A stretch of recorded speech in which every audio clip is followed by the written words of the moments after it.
Google Ads support. How to contact Google when you need help.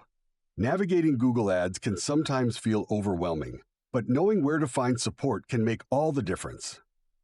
Getting assistance when you need it is crucial to ensuring your campaigns run smoothly. The first and most direct way to reach Google Ads support is through their Help Center. You can access this by clicking the Help icon in your Google Ads account. Here, you'll find a comprehensive range of articles and guides that answer many common questions. If you need more personalized assistance, Google Ads provides a Contact Us form. This allows you to describe your issue in detail and receive an email or call from a support representative. To access this, simply click on the Contact Us button in the Help Center. Another helpful option is to use the Google Ads Community Forum.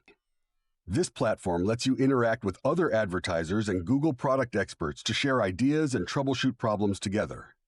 For urgent issues, you can reach out to Google Ads phone support. But keep in mind, phone support is only available during business hours, and not all countries offer this service. Lastly, consider leveraging live chat support for more immediate help.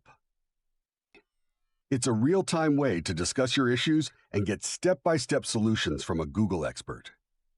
In summary, whether through the Help Center, Contact Us form, Community Forum, phone, or live chat, Google Ads offers various ways to get the support you need. If you found this video helpful, please like and subscribe for more insights into digital marketing tools and tips.